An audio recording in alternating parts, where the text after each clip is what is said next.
다음 시청자분은 유튜브에서 배고픈 하마님이시고요. 제넥신을 가지고 계십니다. 12,500원에 10% 비중이시고요. 오랫동안 들고 있었어요. 최근에는 물까지 타서 평단가를 좀 낮췄습니다. 오늘 윗꼬리가 길어서 살짝 불안한데 어떻게 보시나요? 라고 글 남겨주셨는데요. 제넥신 오늘 주가가 18.4% 크게 오른 11,130원 기록했습니다.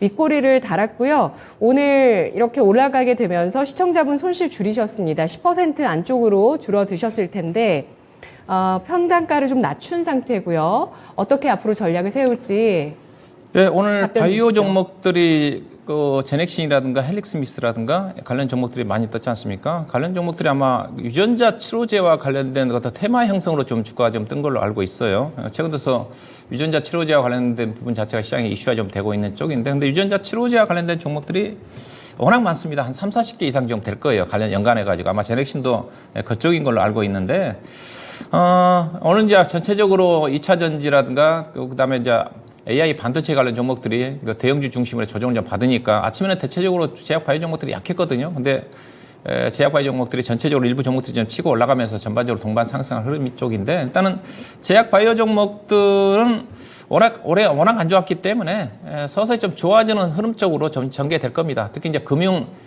바이오 업종 같은 경우는 거의 금리와 밀접한 상관관계를 갖고 있거든요. 금리가 올라간 국면 쪽에서는 제약 바이오 종목들 못 갑니다. 우리나라만 올해 못 간 게 아니라 미국의 제약 바이오 종목들 같은 경우도 올해 S&P 500 기준에 가지고 지수 대비해서 거의 20% 정도인가요? 마이너스가 날 정도로 안 좋습니다. 내년도 이제 금융 완화가 좀 되면 점차적으로 올라가지 않겠는가 하는 쪽인데, 근데 금융 완화 자체가 내년도 하반기 정도까지 가야 되는 부분이기 때문에, 근데 그 전 단계에 내년도 상반기 때 일부 자금 사정이 안 좋은 적자나는 기업들 같은 경우는 상당히 위험성에 노출될 수가 있기 때문에, 지금은 제약 바이오 종목들 관심을 가지더라도 선별적으로, 즉 현금 흐름이 충분하고 현금성 자산이 있고 적자가 나지 않으면서 또 라이센스 아웃을 해가지고 실질적으로 어떤 기술력을 인정을 받았다든가 그들이 관련된 종목들 내에서 접근할 필요가 있지 않겠나 그렇게 봐야 되는데, 자, 그럼 제넥신은 어떠냐?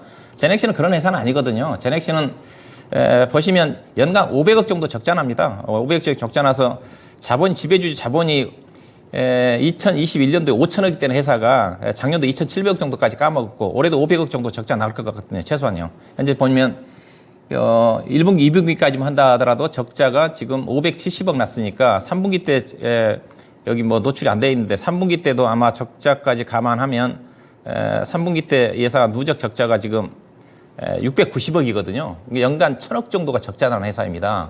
그러면 이 회사는 장기 투자 해서는 안 돼요. 결국은 올해 2,700억이면 내년도도 만약에 혹시라도 1,000억 정도 까먹는다. 그러면 거의 자본이 이제 700억밖에 안 남습니다. 그럼 내년도는 버틸 수 있겠죠. 그럼 내후년도에 만약에 자본 잠식될 수가 있기 때문에 내년도에 증자합니다. 거의. 올해 이제 그런 기업들이 많았거든요. 그런 부분이에요. 그래서 장기 투자해서는 안 된다. 그런 관점이고요. 자, 일적으로 좀 보도록 할 건데, 이 종목이 지난 8월달, 9월달에 12,300원 정도까지 급등해서 바로 밀렸어요. 저도 이거 6만 원, 7만 원대 누구 아는 사람이 지인사 가지고 물렸다고 엄청 고생하고 있다고 저한테 이 종목 언제 올라가는지 물어보더라고요. 그래서 네. 관심 있게 봤던 주식인데 주가가 올라가서 이제 가나 했더니 바로 고꾸라지더라고요. 그때 가격대가 12,300원이에요. 근데 오늘 장중에 11,800원대까지 갔거든요. 근데 여기가 이때도 이와 비슷한 차트 흐름인 것 같은데 여기가 돌파하기 쉽지 않을 겁니다. 왜냐하면 이 종목이 차트를 보시게 되게 되면 아마 최근에 주가가 많이 내려오면서 저가에 거래가 좀 많이 됐어요. 이건 제가 좀 길게 좀 봐셔야 되는데, 주가가 10,000원대 아래에서 최근에 엄청 횡보하면서 차트 보시죠. 이게 여기에 매물층이 엄청 포진되어 있습니다. 이게 차트가 지금 작년 6월달, 7월달부터 보고 계시는데 여기에 매물층이에요. 12,000원대. 이 매물층을 소화하고 올라가기가 오랫동안 고생하신 분들, 이분 같은 경우도 고생하셨잖아요. 그런 분들이 올라가면 팔는 물량들이 많아요. 올라갈수록. 그렇기 때문에 당장 치고 올라가기는 좀 어렵지 않겠는가. 그래서는 혹시라도 저는 12,000원 정도 언저리 정도 될 것 같은데, 지난번 고점이 12,300원이니까 그 정도 올라간다 한다는 고생하셨으니까 한번 파시고, 비중은 많지 않았는데 일단 저점은 좀 확인될 가능성이 크죠. 이제 22동 평균선과 현재 62동 평균선이 돌아오는 가격 자체가 9,000원대니까 당분간 이 정도 이제 22동 통해서 60동 올라오니까 아마 9,000원, 5,600원대에서 12,000원 사이에서 등락 과정이 좀 전개되지 않겠는가, 그렇게 좀 보시면 될 것 같습니다. 네.